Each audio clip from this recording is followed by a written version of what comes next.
morning, everybody. We got our picks for UFC 323 full card. We're going to start top to bottom, starting with the main event, Merab Dvalishvili versus Petr Yan on this weekend, December 6th. I'm stoked for this card. The whole thing is great. Really top to bottom is completely stacked. 2 title fights, lower weight classes, bantamweight and flyweight, 2 of my favorite weight classes. Let's get right into it. Starting with the main event, Merab Dvalishvili versus Petr Yan 2. It's a rematch. Great fight we got right here. The first fight, Merab pretty much dominated. He shot almost 50 takedowns in the first fight. I expect another similar dominant performance from Merab Dvalishvili, except this time, due to how he's been fighting recently and the amount of experience he's been racking up, I actually expect him to finish Petr Yan. I think he might knock out Petr Yan in the second round or second or third round. That's kind of what I'm thinking right now.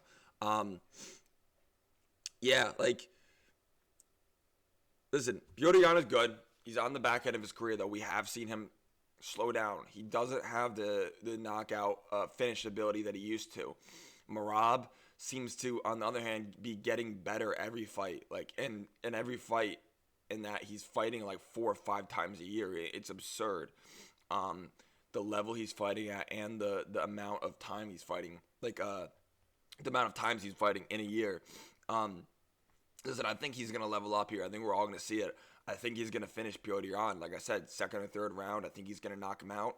Not knock him out clean, but TKO him, strikes, drop him, kind of like he almost did against Corey Sandhagen. That similar sort of thing. Second or third round, he's kind of, he's feigning the takedowns, right hand. His striking has gotten so much better. We've seen it since that first Umar fight, or that first O'Malley fight. His striking has just got astronomically better. It's posing a problem for people on the feet now. They're going to have to grapple with him because he's that good striking. Obviously there's better strikers at 135, but he is just taking just massive steps. I love Aljamain Sterling, but that was kind of one of his things. He'd shoot from range without setting up his takedowns. Merab can set up his takedowns now. He's just becoming such a well-rounded fighter, not just a cardio, shoot mass takedowns type of guy. The prediction there is going to be Merab, likely round 3 knockout or TKO, round 2 or 3, middle of the fight sort of thing, 2, 3, 4. But I'm going to say round 3. Next fight, the fight I'm most excited for, my man Alexandre Pantoja taking on the number 1 contender in Joshua Van. I've been so stoked for this fight. I was stoked for JDM versus Islam, but this fight more than anything, I'm so excited for. Alexandre Pantoja, arguably the best champion in the UFC right now. You could put him at number 1 pound for pound. They disrespect him. They put him at 4 or 5 behind Khamzat. It's absurd. They'll keep doing that, though. It is what it is. We're taking on Joshua Van, who has been on the come up so quick, and I'm a big fan of Joshua Van. I really do like him. He's super talented, good pace, good cardio, the most volume in flyweight history from strikes, fast, has power, really, really tough counter striker. Alexandre Pantoja, on the other hand, arguably a top 3 grappler in the UFC, the best back takes in the UFC, I would say. Him and Aljamain Sterling, but I'd give it to him truthfully. You don't want him on your back. And listen, I think this fight will be really interesting. I think Pantoja does have to be a little more careful than in previous fights. Joshua Van's boxing is a little bit better than everyone else he's really fought, as of recent at least. Especially coming in, Pantoja kind of wades forward and doesn't really care about people's power too much. And I don't think that he has to completely abandon that. I think he has to give pressure to Joshua Van, but he has to be careful because Joshua Van does have really, really good counters, like we saw against Brandon Royval. But I do think Pantoja is going to be too much for Joshua Van at this point. Joshua Van's 24 years old. And listen, I love Joshua Van. He's the man. But I just think at this point, I don't want to say he's not supposed to be here, but he took a giant step beating Brandon Royval on short notice, who I think is very good. But Pantoja also dominated Brandon Royval. I think Alexandre Pantoja will likely submit Joshua Van in the second round. That's going to be my prediction. I think it'll be kind of a bit of a scrap in the first round. Pantoja might get a takedown, might get stuffed on a takedown. Second round, get that takedown, take his back, rear naked choke. That's just my prediction. Like I said, I think there's levels. I don't think Pantoja should be even fourth on the pound for pound list. I think he should be like 1, 2, or 3 at least. I really do think he is one of, if not like the best fighter in the UFC, especially his grappling, his back takes are just elite. Nothing else to say there. Alexandre Pantoja, round 2 submission.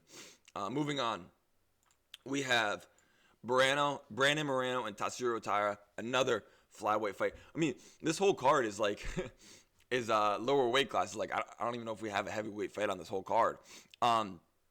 This is a great fight. Another one of those things where you have like some of that old guard in Brandon Moreno. He's not like super old, but I think he's 31 now. Taking on Tatsuro Taira, who is like 25. He's very young. Similar sort of thing as Joshua Van. Very, very young. Moved up the rankings quick. It's another one of those things. This fight's obviously, I mean, odds-wise and just kind of how I'm thinking about it. This fight is closer than this fight is a close fight. It's a tough fight to predict. I am going to be picking Brandon Moreno, though. I do think he'll edge this out by decision. I think it'll be a 29-28. You know, he's very well-rounded. Tatsuro Taira is also pretty well-rounded. But I think Brandon Moreno's experience, you know, he's fought for the belt so many times with the belt. I do think he's going to be able to have a crafty vet performance, per se, and beat Tatsuro Taira by decision. Like I said, 29-28. It'll be a really close fight, really tough to predict. On Brandon Moreno's best day, he's better than pretty much almost anyone in the flyweight division. So we'll see how he comes into there, and see if he can beat Tatsuro Taira. But Brandon Moreno by decision will be the pick there. Henry Cejudo versus Peyton Talbott. Great fight, kinda. I don't really get why they made this.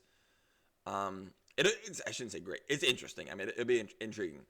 It's really like we saw the game plan that you have to beat Peyton Talbott from Raoni Barcelos, who we've seen now since then. Even he's underrated, like beating guys that no one really thought he was gonna beat. I think like Henry Cejudo has to get him down and hold him down, and then he'll win.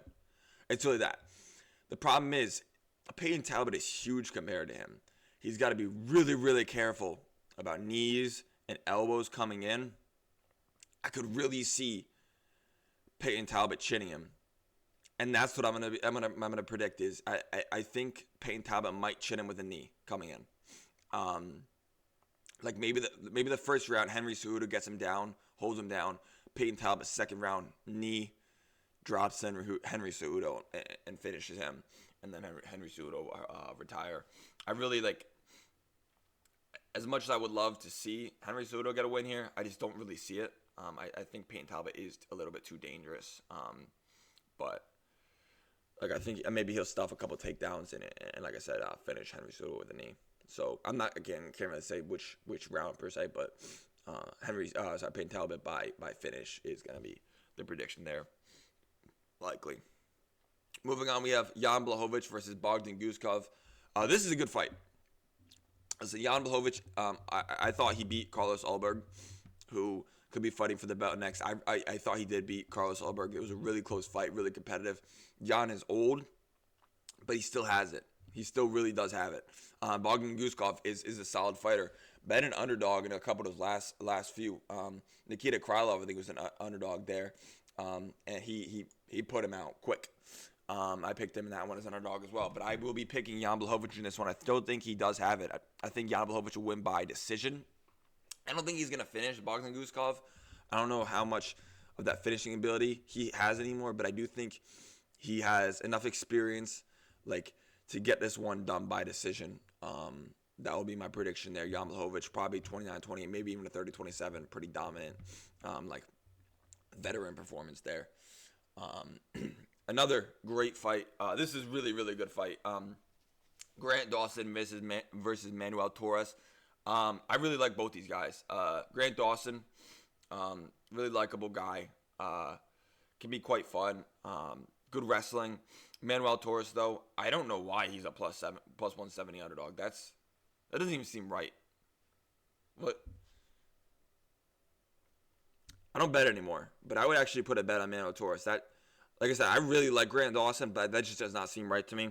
My prediction is going to be Manuel Torres by knockout, TKO. I think he might get Grant Dawson out of there. That's my prediction as of right now.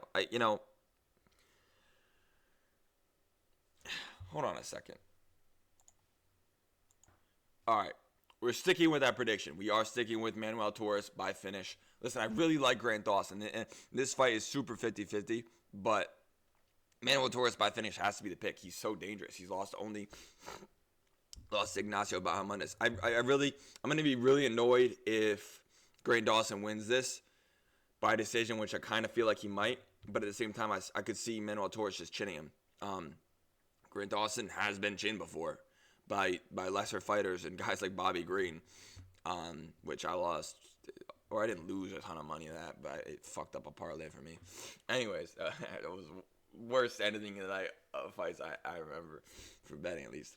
But yeah, Manuel Torres by TKO there. Listen, Grant Dawson is very good. I do think he deserves to be in the rankings. I think Manuel Torres also is another guy that deserves to be in the rankings, finishing guys like Chris Duncan in round 1, I think it was. He's very good. Both these guys are very good. But I will be riding with Manuel Torres there. Next fight, Chris Duncan versus Terrence McKinney is just absolute fireworks. Terrence McKinney, we know who he is. We know he's going to go after. He's going to run after you round 1. He's got power. He's got submissions.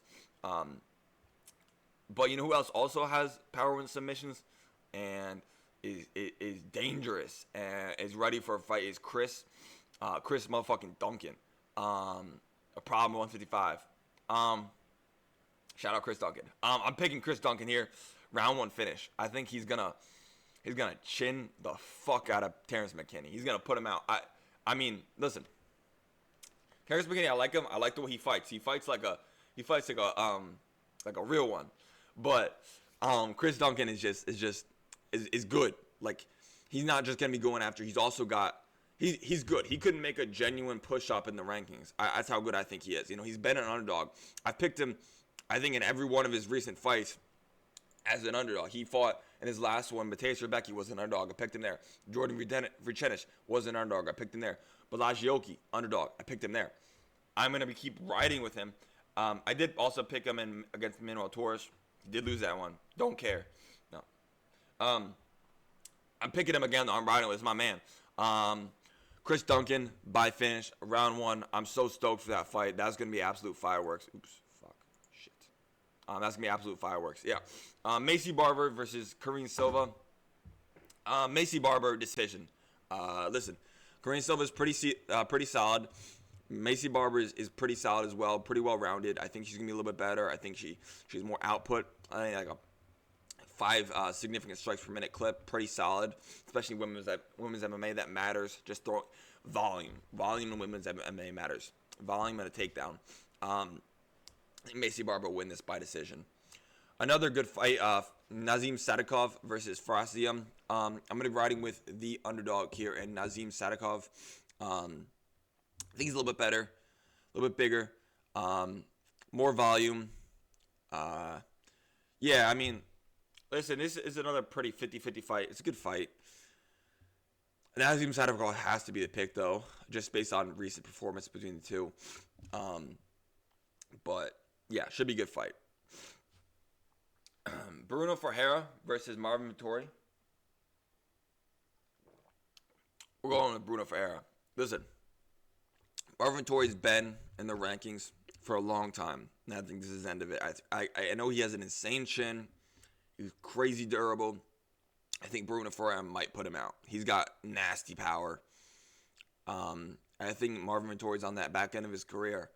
I don't think he would eat shots from a guy like Bruno Ferreira at this point. He fought Brennan and Allen his last one.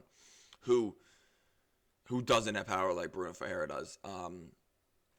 Yeah, I do think this will be a quick finish for Bruno Ferreira. I genuinely do, and I know it's crazy saying that about a guy like Marvin Vettori, but that's the truth. I think he's going to put him out in this one.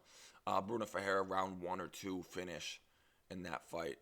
Edson Barboza versus Jalen Turner. Kind of a strange fight. Jalen Turner coming back and giving him a guy near the back end of his career in Edson Barboza.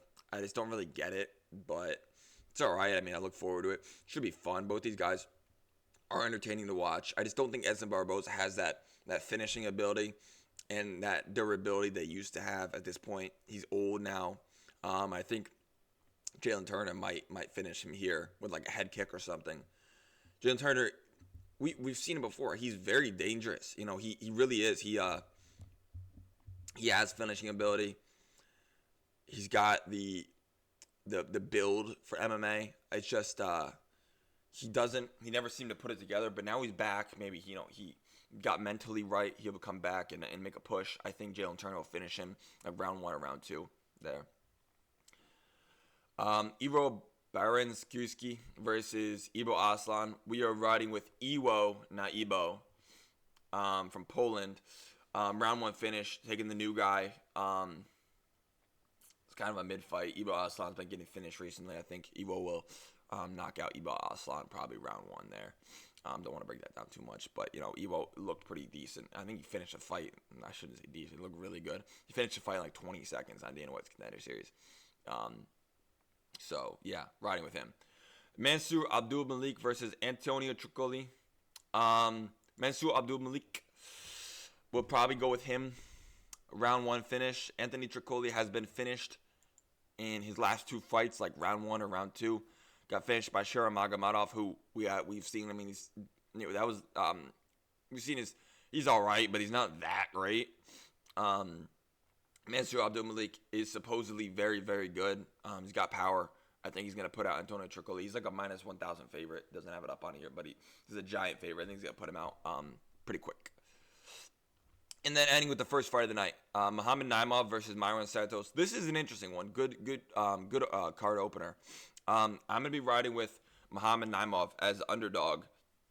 I think he's the underdog, at least, in this one. Myron Santos, I do think, is very good.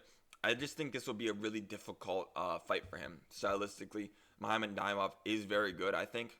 Has some decent wins. I think this will be a bit of a check for Myron Santos. I think he'll lose by decision, so I don't think it's like a be-all, end-all. But I think this is going to be a bit of a check for him.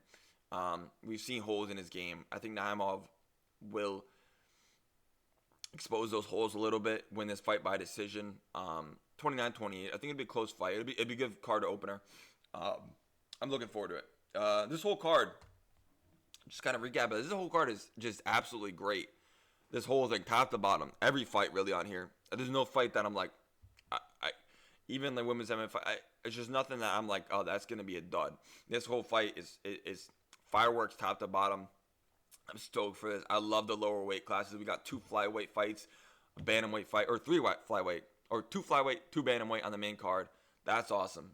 Like, I love that. I love that we're getting lower weight class fights. It might not have the appeal to the casual audience or whatever, like those people, guys that want to go watch, Islam or Hamzat or whatever. But I really do like this. I'm looking forward to this. I feel like this card was made for like me in particular. Like Danny said, like, yo, what you want for Christmas? I said, I want this card.